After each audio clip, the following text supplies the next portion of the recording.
फिर से हुई एनसीईआरटी चेंज और बार बार प्रॉब्लम आ रही है क्योंकि बीच सेशन में क्या होगा अब। और एक चैप्टर जो आपको बहुत ज्यादा दुखी कर सकता है वो है स्क्वायर एंड अ क्यूब, है ना। और भी बहुत सारे ऐसे चैप्टर है, तो अब क्या करना चाहिए। तो देखो यार, आप सभी के लिए हम लोग लेके आए हैं न्यू एनसीईआरटी की गणिता प्रकाश का रैपिड रिवीजन सीरीज। और सबसे इंटरेस्टिंग बात यह कि पूरी कोशिश की जाएगी कि अंडर 20 मिनट्स हम आपको ये चैप्टर कंप्लीट करवा दें। तो चलिए स्टार्ट करते हैं। और मैं आयुष सिसोदिया, आपका मैथ्स मेंटर, इस अमेजिंग से प्लेटफॉर्म पे आपका बहुत स्वागत करता हूं। तो आज हम करने वाले हैं a square and a cube. Although ये चैप्टर आपका मैच होता है ओल्ड एनसीईआरटी के एक square and square root and cube root से, स्टिल इसमें कुछ चीजें एक्स्ट्रा हैं। साथ ही साथ में आपको कुछ चीजें जानने को भी मौका मिलेगा। तो चाहे आपके स्कूल में न्यू एनसीईआरटी हो या फिर ओल्ड एनसीईआरटी, आपके लिए ये तो सेशन फायदेमंद ही रहने वाला है।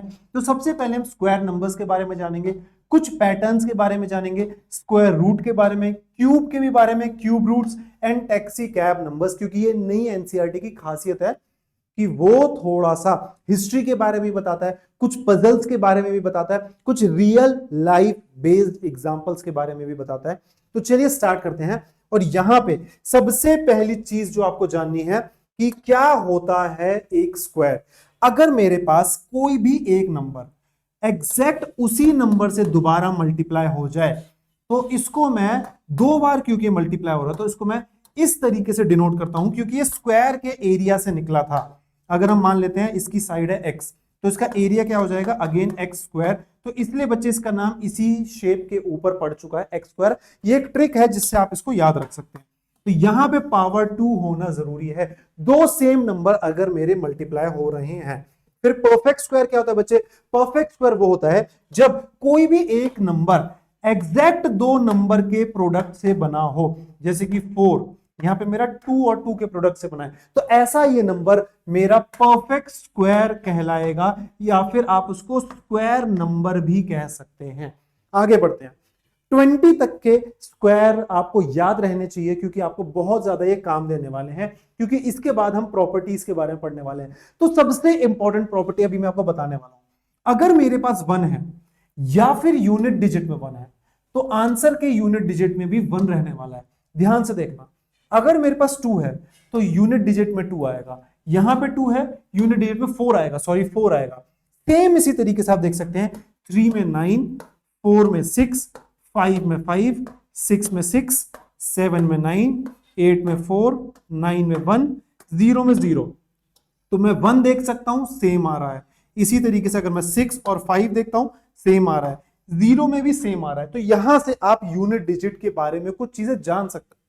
अगर मैं कहता हूं 2 का स्क्वायर, मान लो 222 का स्क्वायर क्या 63987 है, तो आप क्या गेस कर सकते हो कि भाई 2 का स्क्वायर तो 4 होता है, तो यहां पे 4 होना चाहिए था। तो यहीं से आप इसको एलिमिनेट कर सकते हो। और एक और चीज, अगर किसी के भी यूनिट डिजिट में 2, 3, 7 और 8 है, तो वो परफेक्ट स्क्वायर तो बिल्कुल नहीं होगा।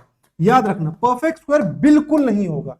और मान लो इसके अलावा कुछ है, तो मे भी हो सकता है, चेक करना पड़ेगा। याद रखना, मे भी हो सकता है। अगर कहीं 2, 3, 7 और 8 है, तो ये तो इसका छोड़ो, ये परफेक्ट स्क्वायर ही नहीं है। समझ में आया कि नहीं आया, क्योंकि यूनिट डिजिट में 2, 3, 7 और 8 नहीं होना चाहिए, है ना। और अगर मान लो नहीं है, मान लो यहां पे मैंने 6 लिख दिया, अब ये किसी का हो सकता है, चेक करना पड़ेगा, हो सकता है, पॉसिबिलिटी है। लेकिन इसके केस में तो पॉसिबिलिटी बिल्कुल नहीं है। फिर अगर मैं किसी भी स्क्वायर नंबर को देखता हूं, तो उसके यूनिट उसके अंदर नंबर ऑफ जीरोस जो होते हैं वो इवन नंबर ऑफ जीरोस होते हैं। जैसे 10 का स्क्वायर है, यहाँ पे 2 जीरोस हैं, यहाँ पे देखो 2 जीरोस है, तो यहाँ पे 4 जीरोस हो जाएंगे, यानी इवन नंबर ऑफ जीरोस मेरे रहने वाले हैं। यानी कि अगर किसी के अंदर इवन नंबर ऑफ जीरोस नहीं है, तो वो परफेक्ट स्क्वायर नहीं होगा। जैसे कि मान लो मैंने लिखा 2000, ये परफेक्ट स्क्वायर नहीं है। लेकिन अब तो इवन नंबर ऑफ जीरोस है, क्या अब ये परफेक्ट स्क्वायर होगा? अब ये चेक करना पड़ेगा, मे बी। सेम वही चीज है बच्चे, मे बी वाला केस हो जाएगा। आगे बढ़ते हैं। अब मेरे पास देखो बच्चे, यहां पे क्या आ चुका है कि इवन नंबर का स्क्वायर क्या होगा या फिर ऑड नंबर का स्क्वायर क्या होगा। कुछ उसी तरीके से यहां पे देखते हैं कि अगर मेरे पास यहां पे कोई नंबर है जो कि इवन नंबर है, तो उसका स्क्वायर हमेशा इवन होगा। सेम इसी तरीके से ऑड नंबर का स्क्वायर भी हमेशा ऑड रहने वाला है। ये सारी प्रॉपर्टीज आपके लिए बहुत ज्यादा इंपॉर्टेंट रहने वाली है। जितना ज्यादा हो सके इन प्रॉपर्टीज को यूज करें आप अपने डेली लाइफ में। जब भी आप डेली लाइफ से मतलब है जब भी आप क्वेश्चंस की प्रैक्टिस करेंगे, क्वेश्चंस को सॉल्व करने के लिए इन प्रॉपर्टीज को अगर आप यूज करेंगे तो आपके लिए ज्यादा बेटर रहने वाला है। फिर कोई भी परफेक्ट स्क्वायर ले लो, मान लो मैंने एक परफेक्ट स्क्वायर लिया 4, अगर मैंने 4 को डबल कर दिया 2 इंटू 4, यहां पे आ चुका है मेरे पास 8, तो अब ये तो बच्चे बिल्कुल भी परफेक्ट स्क्वायर नहीं रहने वाला है। क्यों? क्योंकि किसी भी परफेक्ट स्क्वायर का डबल मेरा परफेक्ट स्क्वायर नहीं होता है। आई होप ये प्रॉपर्टी भी आपको बिल्कुल क्लियर हो गई होगी। चलिए आगे बढ़ते हैं नेक्स्ट प्रॉपर्टी की तरफ। एक परफेक्ट स्क्वायर मेरा कभी भी नेगेटिव नहीं होता। क्यों नहीं होता? एग्जांपल से समझते हैं। अगर मैंने एक पॉजिटिव नंबर का स्क्वायर किया, मेरे पास आ चुका है 4। सिमिलरली नेगेटिव नंबर का अगर मैंने स्क्वायर किया, अब क्या आएगा? अगेन मेरे पास 4 आ रहा है। तो कोई भी केस ले लो, क्योंकि सेम ही नंबर करना पड़ेगा मल्टीप्लाई, चाहे पॉजिटिव ले लो चाहे नेगेटिव ले लो, आंसर तो मेरा पॉजिटिव ही आ रहा है, तो मेरा हमेशा पॉजिटिव रहने वाला है। लेकिन अब एक पैटर्न मुझे स्क्वायर नंबर्स के अंदर दिखाई दिया। क्या वो पैटर्न था? जरा ध्यान से देखो। 1 का स्क्वायर था तो मेरे पास यहां पे पहला ऑड नंबर, 2 का स्क्वायर यानी कि 2, तो पहले 2 ऑड नंबर, 3 का स्क्वायर यानी कि 3, तो पहले 3 ऑड नंबर्स के सम के बराबर है। ऐसे जिसका स्क्वायर है वो पहले उतने ऑड नंबर के सम के बराबर है। समझे कि नहीं समझे? है ना? अगर कोई आपको मान लो ऐसे इसके बाद 13 और 15 भी दे दे, तो मुझे बताओ जरा कमेंट सेक्शन में, ये नंबर्स के साथ साथ 13 और 15 भी दे दे, तो आप लोग क्या बोलोगे यहां पे कि सर 15 तो पहली बात यहां पे मेरा एक ऑड नंबर है, तो ये पहले ऑड नंबर्स का सम मेरा क्या रहने वाला है? क्लियर है यहां तक? चलिए भाई, अब परफेक्ट स्क्वायर फाइंड करने के मेरे पास 3 मेथड है। पहला है सक्सेसिव सब्ट्रैक्शन, दूसरा है एस्टिमेशन, और तीसरा है बच्चे प्राइम फैक्टराइजेशन के थ्रू। सक्सेसिव सब्ट्रैक्शन क्या कहता है? मुझे पता है भाई कि यहां पे ये ऑड नंबर्स के सम के बराबर होता है, तो एक एक करके अगर मैं ऑड नंबर को सब्ट्रैक्ट करूंगा तो 0 आ जाना चाहिए। अगर 0 आ रहा है तो वो परफेक्ट स्क्वायर है, एक एक करके ऑड नंबर्स ही सब्ट्रैक्ट होंगे, और अगर नहीं आ रहा है तो वो नहीं है। दूसरा क्या है? एस्टिमेशन। आप एस्टिमेट कैसे कर सकते हो? आपको बच्चे चेक करना पड़ेगा, यहां पे मान लो 729, आपको चेक करना पड़ेगा कि पहले तो 20 तक याद कर लो, फिर पीछे से 2 का ग्रुप बना लो। अब 7 और ये 29, अब देखो यहां पे 9 कैसे कैसे आता है भाई? 9 आता है 3 स्क्वायर, फिर 7 7 से 49 तो भी 9 आता है, और फिर ये 7 देखो किसके बीच में आता है? ये 2 का स्क्वायर, 4 और 3 का स्क्वायर, तो यहां पे कम क्या है बच्चे? 2, और यहां पे 7, तो 27 के बराबर ये आ जाएगा। क्लियर है कि नहीं? इस तरीके से आप एस्टिमेट कर सकते हो। फिर अगर मैं आगे बढ़ता हूं प्राइम फैक्टराइजेशन की तरफ, भाई प्राइम फैक्टराइजेशन कहता है कि आपको इसको प्राइम फैक्टर्स की फॉर्म में बना देना है, और सारे फैक्टर एटलीस्ट 2-2 के पेयर में तो जरूर आएंगे, है ना? उसके ज्यादा भी हो सकते हैं, या तो कहो इवन नंबर ऑफ पेयर, या सबके 2-2 के पेयर बनेंगे। अगर नहीं बनते हैं तो वो मेरा परफेक्ट स्क्वायर नहीं होगा। और यही सेम मेथड तीनों के तीन आपके स्क्वायर रूट निकालने में भी हेल्प करने वाले हैं। अब देखो यहां पे कुछ पैटर्न हम देखते हैं। ट्रायंगुलर नंबर देखो 1, ये आया देखो 1 + 2, फिर देखो 6 है 1 + 2 + 3, फिर 10 1 + 2 + 3 + 4, फिर ऐसे करके 1 + 2 + 3 + 4 + 5। अब स्क्वायर यानी कि ये मेरे परफेक्ट स्क्वायर्स लिखे हैं। अब देखो 4 कैसे आया? 2 ट्रायंगुलर नंबर को ऐड करके, फिर इन 2 को ऐड करके देखो 9 आया, फिर 6 और 10 को ऐड करके 16 आया, फिर 10 और 15 को ऐड करके 25 आया। तो बेसिकली ट्रायंगुलर नंबर को उसके पीछे वाले नंबर्स के साथ ऐड करके मेरा यहां पे एक स्क्वायर नंबर आ रहा है। कुछ इस तरीके से पैटर्न्स को मैं यहां पे आइडेंटिफाई कर पा रहा हूं। अब अगर मुझे स्क्वायर रूट निकालना है तो पहले जानना पड़ेगा कि रूट आखिरकार होता क्या है। तो बच्चे रूट होता है जब भी मैं किसी भी नंबर को एग्जैक्ट 2 प्रोडक्ट के नंबर्स में, जैसे मान लो 4 है, इसका अगर मैं रूट निकालूंगा तो इसको पहले तो बच्चे मैं कुछ इस तरीके से भी लिख सकता हूं। तो 4 मेरा किन 2 सेम नंबर के प्रोडक्ट से बना है, उसमें से एक नंबर को फाइंड करना है। ये मेरे पास तीनों मेथड्स रहने वाले हैं। सक्सेसिव सब्ट्रैक्शन मतलब कितने स्टेप्स के सब्ट्रैक्शन किए, यहां से मेरा वो रूट आ जाएगा। फिर एस्टिमेशन में मैंने आपको बता ही दिया कैसे करना है। प्राइम फैक्टराइजेशन मेरा सबसे बेस्ट मेथड रहता है कुछ इस तरीके से। लेकिन एक और मेरा हिडन मेथड रहता है जो कि है बच्चे लॉन्ग डिवीजन वाला मेथड, वो मैं आपको जरूर बताऊंगा। लॉन्ग डिवीजन आपके लिए बहुत ज्यादा जरूरी रहता है और जो कि न्यू एनसीईआरटी का पार्ट नहीं है। अब जैसे प्राइम फैक्टराइजेशन है, उसमें आपने दो दो के पेयर बना लिए, मान लो यहाँ पे 2 2 3 3 लिखा है, तो अब आप क्या करोगे, दो दो के पेयर बना लिए, इसमें से एक 2 बाहर निकाला, इसमें से एक 3 बाहर निकाला, मान लो यहाँ पे 36 था, तो 2 3 जा 6 मेरा यहाँ पे रूट हो चुका है। कुछ इस तरीके से मैं इसको सॉल्व करने वाला हूं। अब देखो एक सवाल बच्चे, देखो मेरे पास यहाँ पे क्या आ चुका है, क्या सवाल ये कहता है, find the smallest square number that is divisible by each of the following 4 9 and 10। भाई मुझे एक ऐसा स्क्वायर नंबर बताना है जो इन तीनों से डिविजिबल हो। पहले तो स्क्वायर नंबर छोड़ो, नॉर्मली कौन सा नंबर होता है जो इन तीनों से डिवाइड होता है, इनका एलसीएम। तो पहले मैं निकालता हूं इनका एलसीएम, फिर उसको मैं स्क्वायर बना दूंगा। तो यहां पे मेरे पास क्या है, 4 9 एंड 10। तो सबसे पहले मैं इनका एलसीएम निकालूंगा। मैंने 2 से करा, 2 आया, 9 आया, 5 आया, फिर मैंने 2 से करा 1 9 5, फिर मैंने 3 से करा 1 3 5, फिर मैंने 3 से करा 1 1 5, फिर मैंने 5 से कर दिया, यहाँ पे आया 1। तो यहाँ पे क्या हो गया बच्चे, ये हो गया है 4, ये हो गया है 9 और ये है 5। तो इन तीनों को मैं आपस में मल्टीप्लाई करूंगा तो मेरे पास आ गया है 180। तो इसका एलसीएम आ गया है 180। लेकिन जरा ध्यान से देखो, क्या 180 मेरा एक परफेक्ट स्क्वायर है, क्योंकि मुझे तो एक स्क्वायर नंबर चाहिए। तो देखो 180 के यही फैक्टर है, यहां पे एक 5 की कमी है, तो इसमें मैं 5 से मल्टीप्लाई कर दूंगा तो 900 मेरा आंसर आ जाएगा।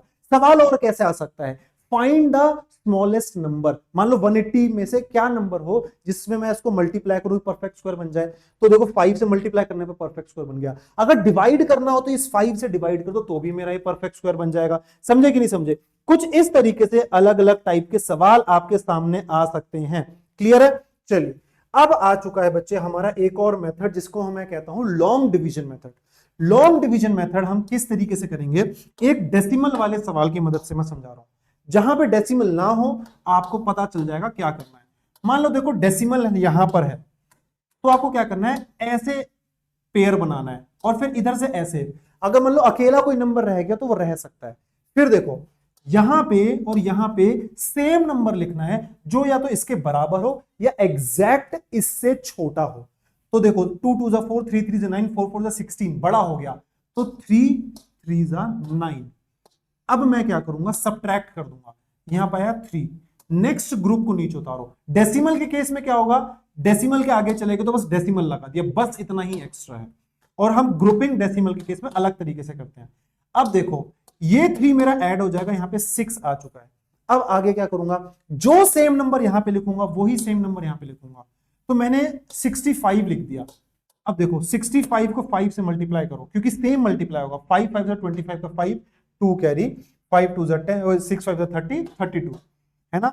अगर मान लो इससे आगे चलता तो इसको आप ऐड कर दोगे तो यहाँ पे 70 आ जाएगा, और फिर जो नंबर यहाँ वही नंबर है और वही आपको इससे मल्टीप्लाई करने का। ऑल तो यहाँ पे खत्म हो गया। मान लो कि अब आगे 2 लिखना पड़ रहा है तो आप यहाँ पे 2 लिखोगे, इसको मल्टीप्लाई करके आप यहाँ पे करते, तो 3.5 बच्चे मेरा यहाँ पे आंसर आ चुका है। तो होपफुली आपको बिल्कुल क्लियर हो गया होगा कि किस तरीके से मैं यहाँ पे लॉन्ग डिवीजन की मदद से इसको सॉल्व कर सकता हूं।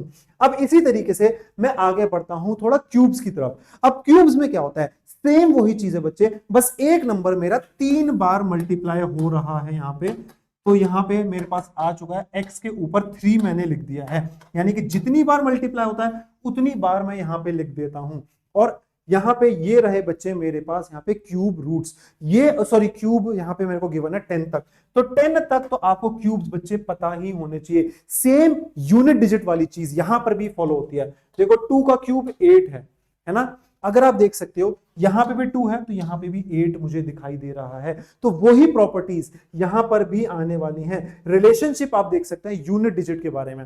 2 के में 8 आता है यूनिट डिजिट, 8 के में देखेंगे 2 आता है, फिर 3 में 7 आता है, 7 में 3 आता है, 5 में देखो 5 आ रहा है, 4 में 4 आ रहा है, 6 में 6 आ रहा है, 9 में 9 आ रहा है, 1 में 1 आ रहा है। तो बहुत सारे तो मुझे सेम दिखाई दे रहे हैं, बाकी की जस्ट मुझे रेसिप्रोकल दिखाई दे रहे हैं। अब कुछ properties, cube of all odd natural numbers are odd. Odd का क्यूब ऑड होता है। इवन का देखते हैं, अगेन इवन का क्यूब मुझे इवन दिखाई दे रहा है। तो ये सारी प्रॉपर्टीज आई होप आपको बिल्कुल क्लियर होंगी। फिर क्यूब एक नेगेटिव का हमेशा नेगेटिव होगा। मान लो -2 का क्यूब अगर मैं देखता हूं तो -2 इंटू -2 इंटू -2, देखो -2 -2 हो गया 4, 4 इंटू -2 हो गया है मेरे पास -8। तो नेगेटिव का क्यूब नेगेटिव, पॉजिटिव का क्यूब मेरा पॉजिटिव रहने वाला है। सेम इसी तरीके से आप रैशनल का भी निकाल सकते हैं। आपको ऊपर वाले और नीचे वाले का सेपरेटली निकालना है। कमेंट सेक्शन में इसका आंसर देना, 2 का क्यूब और यहाँ पे 3 का क्यूब। तो बेसिकली 8/27 यहाँ पे मेरा आंसर आ जाएगा। लेकिन यहां पर भी एक पैटर्न मुझे दिखाई दे रहा है। पहले का जो क्यूब है वो 1 लिख दिया, फिर 2 का क्यूब यानी 2, तो नेक्स्ट 2 लिखोगे, नेक्स्ट 2, है ना। तो 1 के बाद क्या हुआ, 3 और 5 के सम के बराबर आ गया। उसमें तो हम स्क्वायर में तो स्टार्टिंग से लिखते थे।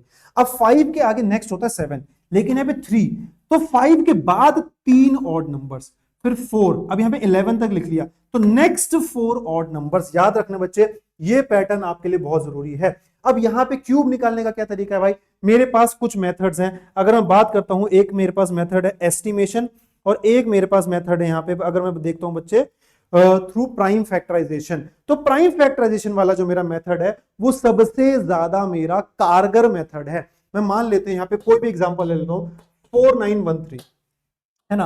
अब अगर मान लो मुझे इसका निकालना है तो मैं किस तरीके से निकालूंगा, जरा ध्यान से देखो। इस बार मैं 3-3 का पेयर बना लूंगा। अब एंड में 3 है, तो ये तो मेरा ऑब्वियसली 7 से आएगा, क्योंकि 7 से 3, 3 से 7, है ना। फिर ये आगे अगर मुझे 4 दिखाई दे रहा है तो ये कैसे आएगा, देखो ये 1 के क्यूब और 2 के क्यूब के बीच में है, मुझे छोटा वाला चूज करना है 1। तो क्या ये मेरा 17 का क्यूब है? एक बार जरा हम चेक कर लेते हैं।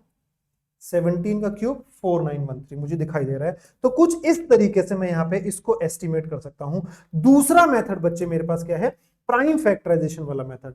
अब यहाँ पे प्राइम फैक्टराइजेशन वाला मेथड में देखो बच्चे, हम क्या करते हैं, कुछ भी नहीं करते हैं। मैं एक एग्जांपल्स के थ्रू आपको समझा देता हूं। प्राइम फैक्टराइजेशन वाला मेथड, जैसे मान लेते हैं मेरे पास यहाँ पे कोई भी नंबर ले लेते हैं। You are told 1331 is a perfect cube, can you guess without factorising.